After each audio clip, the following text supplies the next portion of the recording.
ನಮಸ್ಕಾರ ಎಲ್ಲರಿಗೂ, ಹೇಗಿದ್ದೀರಾ ಎಲ್ಲರೂ? ನನಗೆ ಸ್ವಲ್ಪ ಇಲ್ಲಿ ನೋಡಿ ಅಣಬೆ ಸಿಕ್ಕಿತ್ತು.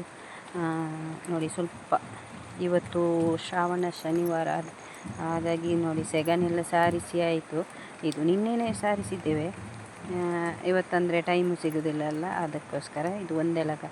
ಹಾಗೆ 7 ಐಟಮ್ ಮಾಡಬೇಕಂತ ವೆಜ್ಜಲ್ಲಿ ರೆಡಿ ಮಾಡ್ತಾ ಇದ್ವಿ. ಇದು ಪಾತ್ರೆ ಎಲ್ಲ ತೊಳೆದು, ಇಷ್ಟೆಲ್ಲ ಪಾತ್ರೆ ತುಂಬ ಇತ್ತು. ನಾನು ಸದ್ಯಕ್ಕೆ ಇಷ್ಟು ಮಾತ್ರ ಕ್ಲೀನ್ ಮಾಡಿದೆ, ಎಲ್ಲ ತೊಳೆದಿಟ್ಟು. 7 ವೆರೈಟಿ ಮಾಡಬೇಕಂತ, ಅದು 8 ವೆರೈಟಿ ಆಯಿತು. ಅದು ಬೆಸ ಸಂಖ್ಯೆಯಲ್ಲಿ ಆಗಬೇಕಂತೇಳಿ ಮತ್ತು ಒಂದು ಟೊಮೆಟೊ ತಗೊಂಡು ಅದನ್ನು ಗೊಜ್ಜು ಥರ ಸ್ವಲ್ಪ ಉಪ್ಪು ಹಾಕಿ, ಏನು ಹಾಕಲಿಲ್ಲ, ಟೊಮೆಟೊ ಮತ್ತು ಸ್ವಲ್ಪ ಉಪ್ಪು ಹಾಕಿ ಇದು ಮಾಡಿದ್ವಿ ಅಷ್ಟೇ. ಅಂದರೆ ಸರಿ ಸಂಖ್ಯೆಯಲ್ಲಿ ಇರಬಾರ್ದು, ಬೆಸ ಸಂಖ್ಯೆ ಇರಬೇಕಂತ.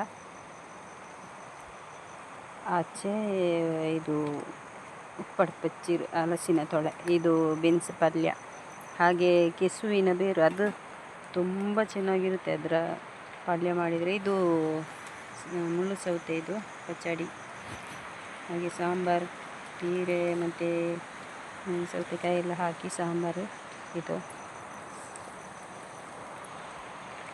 ಬೆಂಡೆಕಾಯಿ, ಇದು ಪುಳಿ ಮುಂಚಿ, ಅಂದರೆ ತೆಂಗಿನಕಾಯಿ ಹಾಕಲಿಲ್ಲ ಇದಕ್ಕೆ ನಾನು, ಪುಳಿ ಮುಂಚಿ. ಇದು ಒಂದು ಮಾತ್ರ ಹಾಗೆ ಮಾಡಿದ್ದು, ಮತ್ತು ಎಲ್ಲದಕ್ಕೆ ಹಾಕಿದ್ದೇನೆ. ಇದು ಒಂದೆಳಗ ಸೊಪ್ಪು, ಇದು ಚಟ್ನಿ, ತಿಮರೆ ಚಟ್ನಿ.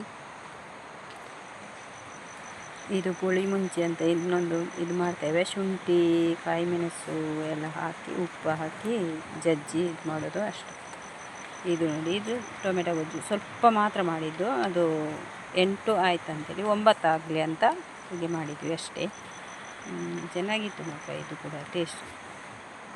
ಹಾಗೆ ಅನ್ನ ಕೂಡ ಬೇಯ್ತಾ ಇದೆ. ಇದು ನಾವು ಬೆಳ್ತಿಗೆ ಅಕ್ಕಿ ಇದು ಮಾಡೋದು, ನಾವು ಅಲ್ಲಿ ಎಲೆಯಲ್ಲಿ ಬಡಿಸ್ತೇವೆ. ಹಾಗಾಗಿ ಇದಂತೂ ಅಲ್ಟಿಮೇಟ್ ಆಗಿತ್ತು, ತುಂಬ ಚೆನ್ನಾಗಿರುತ್ತೆ. ನೀವು ಕೆಸುವಿನ ಬೇರು ಇದು ಸಿಗ್ತದೆ, ಎಲ್ಲಿಯೂ ಸಿಗ್ತದೆ, ಆದರೂ ತುಂಬ ಒಳ್ಳೆಯದಾಗ್ತದೆ. ಇದರ ಪಲ್ಯ, ಗಸಿ, ಸಾಂಬಾರು ಎಲ್ಲ ಆಗ್ತದೆ, ತುಂಬ ಅಂದರೆ ತುಂಬ.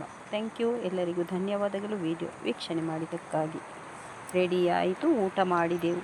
ನನಗೆ ಟೈಮ್ ಇರಲಿಲ್ಲ ಹಾಗೆ ವಿಡಿಯೋ ಮಾಡಲಿಕ್ಕೆ.